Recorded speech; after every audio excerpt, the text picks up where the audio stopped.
So this is like the spine, the backbone, and how they always start off with the pipe.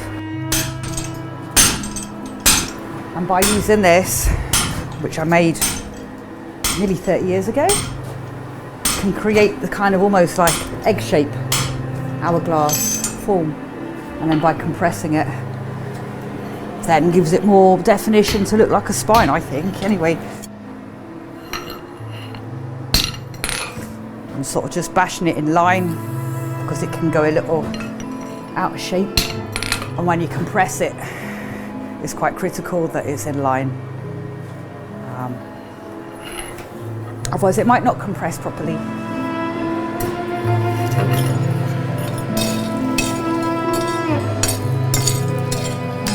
Yeah. So the next technique, I kind of call it like the caveman or cavewoman sort of technique. And you'll see why. It's one of my most favourite techniques in the world of blacksmithing.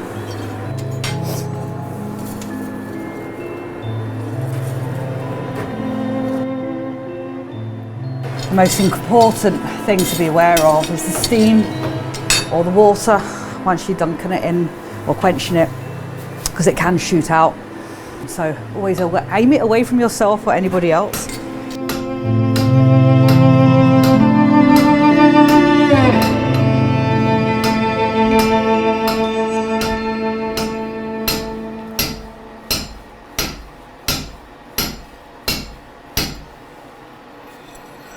You get this beautiful sort of billowing out from the metal, turns it so soft.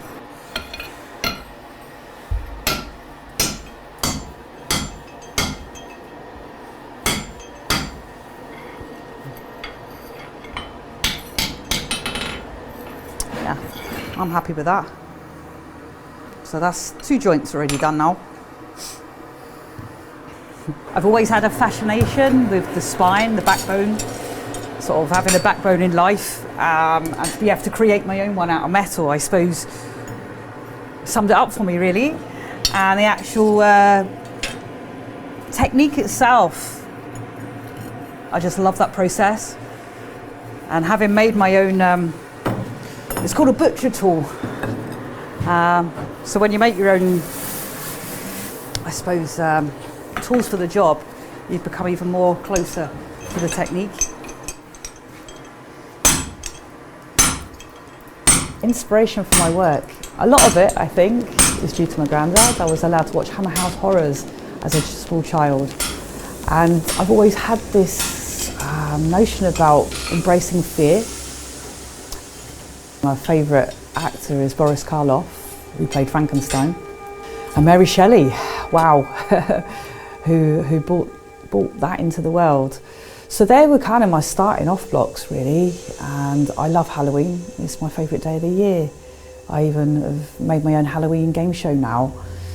And so people have kind of said to me, you know, there's this sinister or this dark side to your sculpture, and I think it's just maybe what I've seen when I was younger, you know, it really goes hand in hand. I do like that gothic edge. You know, my favourite works are like the German avant-garde. So they were so inspiring or inspirational, the 20s and the 30s to me as well. So shadows are everything too. So I suppose it's just a combination that sometimes we don't even notice what we're absorbing, and then it comes out when people notice for you, I suppose.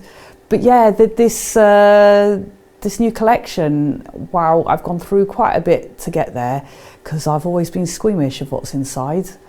I didn't even like looking at veins. And during my masters, I was allowed to join the forensics department, which I did my best. And I learnt a hell of a lot. And also seeing the body worlds exhibition in London didn't disturb me as what I thought it would. And it's been a fascinating journey. I didn't realise that's what we were inside. And it's made me a healthier person inside too. Believe it or not, wow, we're just magic how we work. So yeah, all this gore that I was squeamish about in the horrors and things like that, I kind of watch it with a different kind of view now. And embracing that is what's helped with this work, definitely. Let's face my fear of squeamish, like I could just about watch Casualty, I suppose. But I pushed myself through because it's what we're all made of, isn't it? I probably would have loved to have been a doctor or nurse helping people, but there's no way I could have put anything in somebody's vein at all. Could I still? Not sure. Give me a few more years working in this realm. But again, I think any of us that face our fears and come the other side, we have that little bit more courage in our bellies, I believe, and a little extra smile on our face.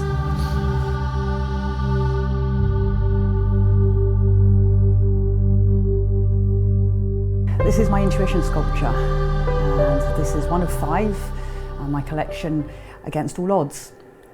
So the intuition sculpture is the most positive out of the 5. As it lends itself to the name, it's about the gut. We have a gut reaction. And if we listen to that gut reaction 9 times out of 10, it's the best reaction, I reckon, to follow.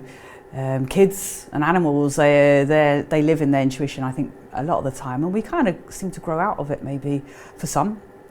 So I'm bringing it back in, because for me, intuition is the voice to listen to.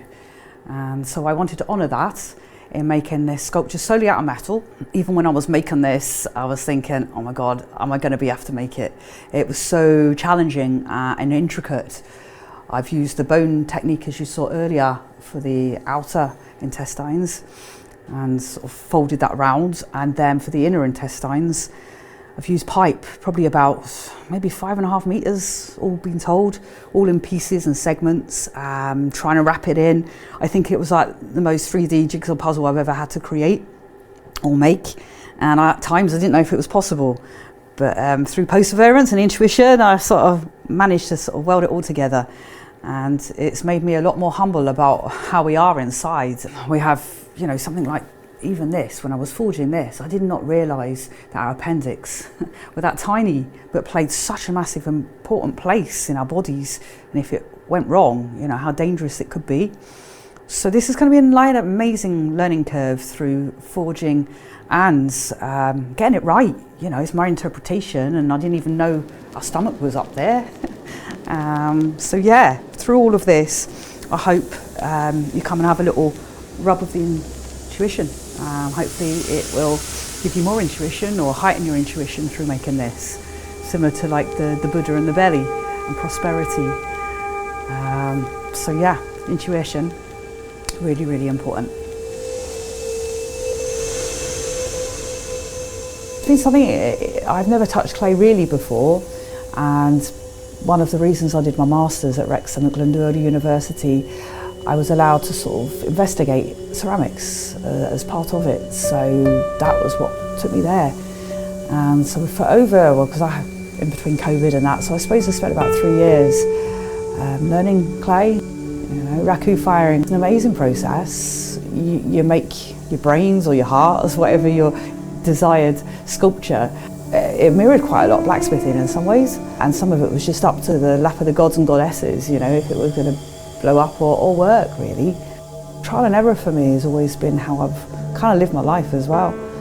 I kind of like knowing both ends of the spectrum and hopefully finally rest in the centre. But that's the excitement for me. I did create my own tongs. I've invented a new style of tongs to hold such objects, because that's a risk when you're lifting it out, especially some of my work is so heavy.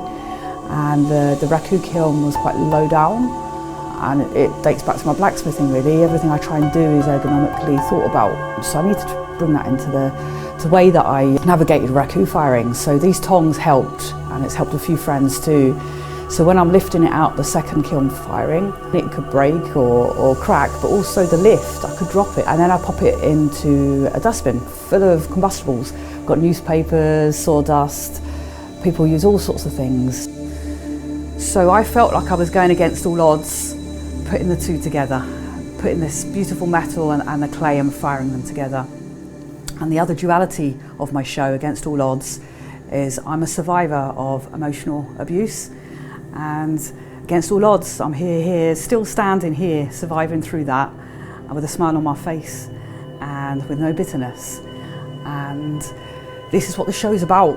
For me, as dyslexic, I find it so hard trying to explain my feelings. And with domestic abuse, there's a lot of visually, whereas internal trauma, well, it's inside, and people don't often get to see what that looks like. So the 4 sculptures that I've created is the 4 traumatic places inside my body that I felt endured the worst. And I mix the fragility of the ceramics and the strength of the metal together to produce these 4 sculptures. And I hope it helps people to either understand what other people go through, and also for myself it's been cathartic. You know, I've worked through all that pain and all the recovery, and it's a story now, but it has helped other people identify that and escape too from that traumatic place and to heal. So yeah, Against All Odds.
I predominantly use steel, mild steel, sourced locally from here, and it's one of the most malleable forms of metal too.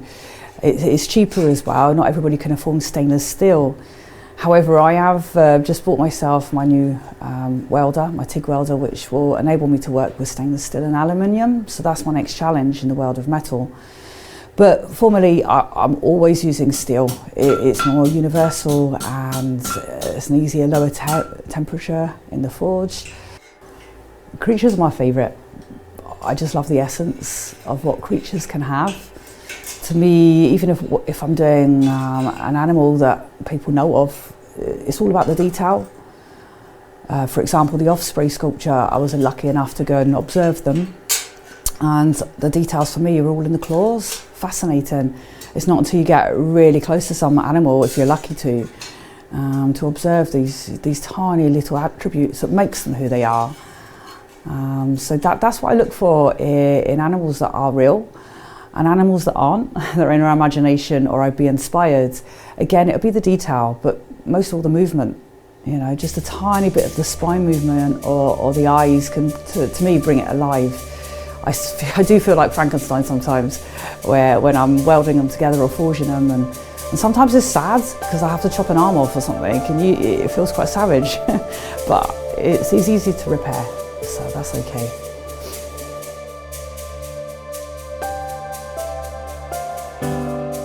Against the Odds is my most recent collection of work. It's very different to what I've done in the past, and I suppose emotional abuse was the catalyst for this work, and it's Basically, for me, it was a struggle to try and explain how emotional abuse felt, or even to try and describe it or write it or read about it. It didn't sum it up for me. And so my challenge was, I thought I'd create these sculptures. There's 4 that are combined between ceramics and metal. And I kind of wanted to have my say of how it felt internally. I haven't found that much out there that does sum that up. So for me doing this, not only would it give it a physical format, but can be read without words, I was hoping to achieve. And also cross cultures and classes too. It's often sheltered really, those feelings. They're quite heavy, for sure. So that was my quest. And I can start by explaining each individual one.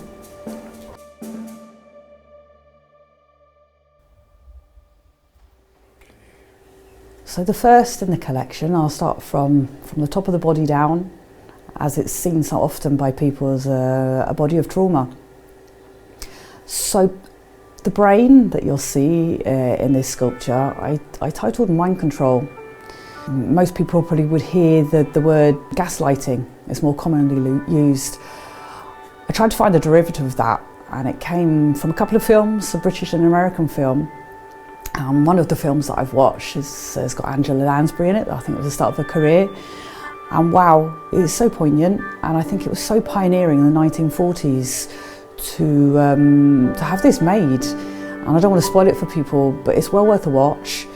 And it is about a couple where the husband is gaslighting or mind controlling his wife by making her doubt herself beyond belief.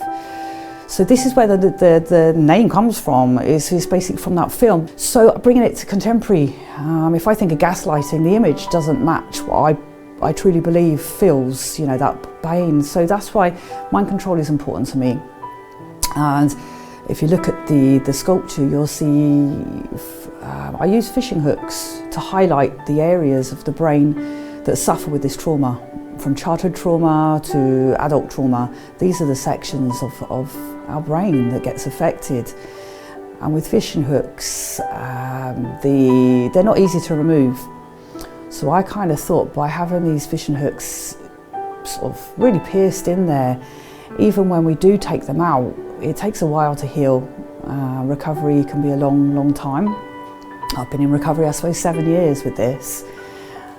So that's what I wanted to show with these, and I forged the frame. I call it my brain suspension frame, and it was to hold this work, but also to give an added extra layer of support. It was inspired from the leg frames that you get when people were having their bones put back together, and bolts and all sorts of Frankenstein stuff happens. So that's what I kind of conveyed in holding this brain hanging from these wires. So the second sculpture, we go down to what I call voice. And often, all sorts of trauma really, the voice gets affected. You get talked over, you get talked on behalf of, you get talked for, your stories become diminished, your voice becomes diminished. It hurts not being able to be heard or talked or belittled, I suppose. So that's how it felt with my voice.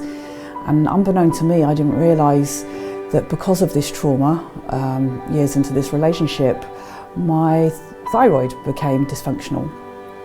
And I have an underactive thyroid, Hashimoto's, I think is the name of it. And it was a revelation in some ways for feeling so fatigued and withdrawn, but at the same time, wow, we live in an age that I take a tablet every day, probably for the rest of my life to keep me alive, but it replaces those hormones that have been damaged. But for me, it's mad to hear so many people that have had traumatic lives and disconnection. I'm part of the Thyroid Trust, and it's interesting to hear people's lives and stories regarding this. So regarding sculpture, I tried to kind of have the beauty and the grotesque by putting these steel nails through this organ, this thyroid. Kind of showed the damage that myself and other people have suffered. However, the outside of this thyroid, I wanted to show the beauty of it too, although the decay, and when I was raku firing this, it had a happy accident. I overcooked, some people would say, and what was left was this beautiful patination on the surface. And it wasn't until my good friend Roy Barry, professional photographer, came to photograph these in my studio at night, that when we put a really harsh light on it, it shone like diamonds. And to me, that summed it up. I believe we've got to love those bits that are hurt and that have been vulnerable and that are healing. And it's quite a powerful piece to me, the thyroid. So yeah, that's the voice.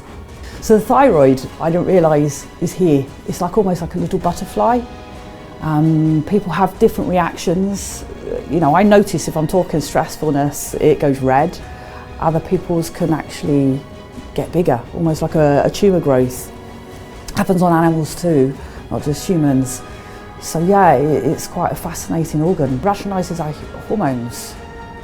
It keeps us going, and it is. Without that tablet, people say, you know, you end up dying. We go down the body, and the next piece is love.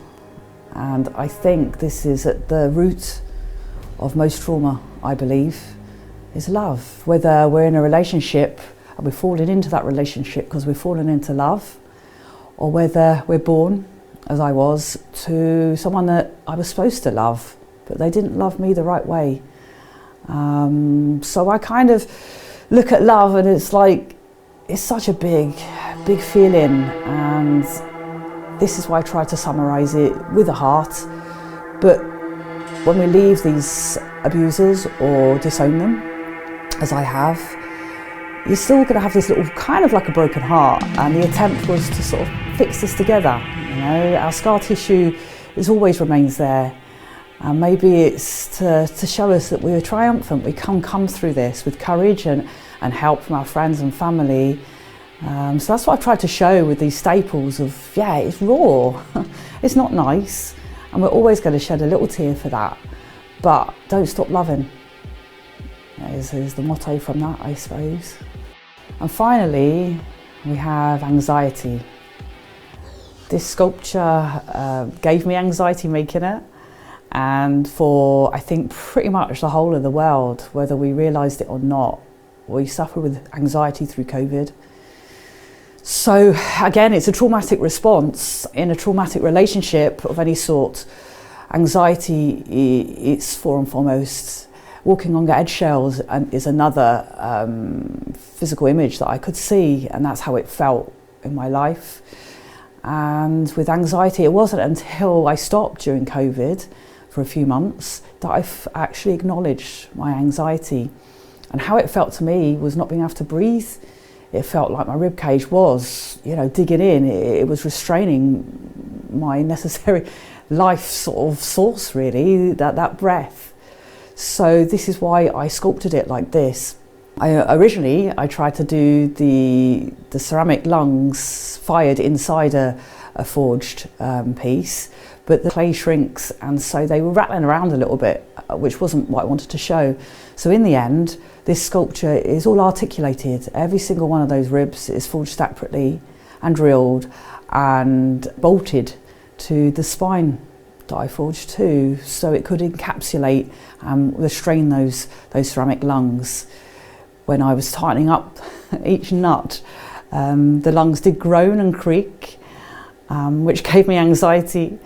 And then transporting it to my exhibition in the MoMA in Machynlleth was, I think, the most nerve-wracking part.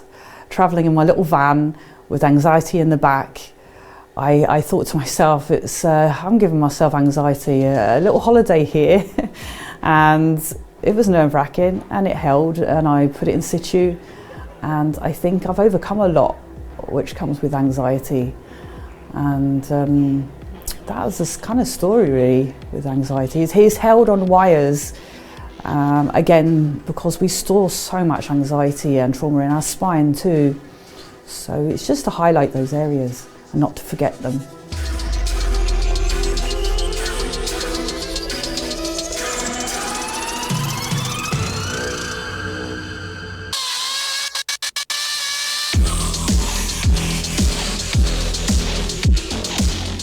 So lastly in the collection, it's the only one that hasn't got ceramics and metal combined. The reason I was doing ceramics and metal was to show the fragility and the strength, and how the metal and the ceramics is connected, again, gives its own narrative and layer. But for me, the most important one that got me out of all this trauma was intuition. And that's the title of this last one, that is forged out of steel, and it's to remind me and other people that we all get given intuition, I believe, and it's where our courage and where the inner voice that really truly speaks to us is. It's what got me out of that. In both situations, I listened to my intuition. And abuse, whatever format it is, they make you doubt yourself. But when you listen to intuition, it stops you from doubting. And so with this sculpture, it's just showing our strength, our true self. Yeah. I consider myself as a process artist. Part of what I do is the making is sometimes as important or more important to me than the final thing. I get great pleasure in experimenting and just seeing what might happen. I suppose pushing the boundaries, if you don't know your limitations sometimes, it frees you up a bit more. My work has been a cathartic process. All of this has worked through all sorts of tricky and emotional parts of my past and who I am. And it's brought me peace. And that is what it has done to me.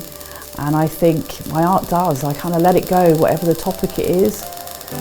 You feel completed afterwards. And the fact that people relate to it, this is what I wanted to do. It is for the greater good.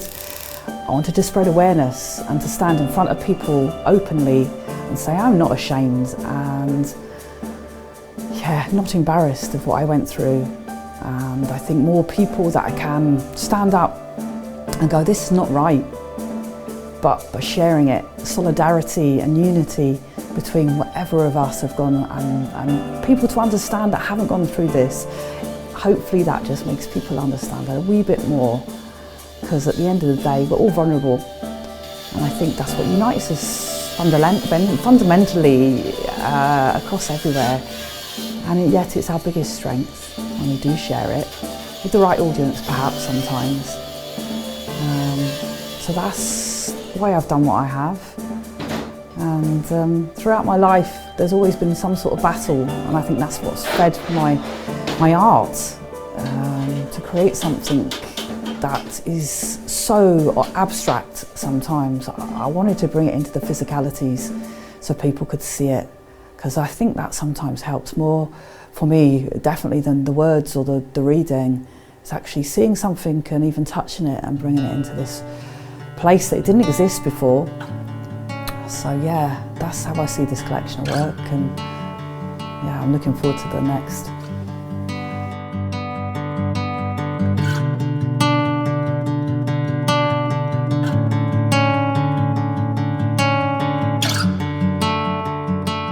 I see death as like, I hope I'm smiling the day I go, and I hope I'm bashing until the day I go too, and whatever's next, I was cool about it. But there's part of me that wants another 300 to 600 years. I'd love that, because I've got so much in my head to make. So if I did find the vampire juice, that's great. But yeah, none of us know how long we've got to live, the same as animals. So that's why I live every day like it's my last. And I'm most grateful for what I have here, and my gift for art. I'm never bored. And I see my artwork, I try and do for the greater good. There's so much more out there that we could change for the better. And so over the years I've learned it's through cleverness and hard work. I've protested and lived as a traveller for a tiny little while. It's full of aggression, it's full of anger, it's so hard, and especially with what's happening politically now. So my little letters after my name, even though I get them the wrong way round, it does open more doors and it gets me taken more seriously. So whether I do a PhD, I don't know. We'll see about that. But at the moment, I'm fortunate enough to be able to have the time, because that's what's precious on this planet, is time to create. and to make things that make a difference on this planet. It's always the little ripples, and you never know where they might lead. I've been affected by so many amazing people on my journey already, whether I've broken down and somebody's helped me to fix that, and their pearls of wisdom is what's got me here today. I'd like to say, you know, the biggest thing for me for doing this collection is being believed in. I believe in myself, and when other people believe in you, it means the world. So, yeah, believe in yourself.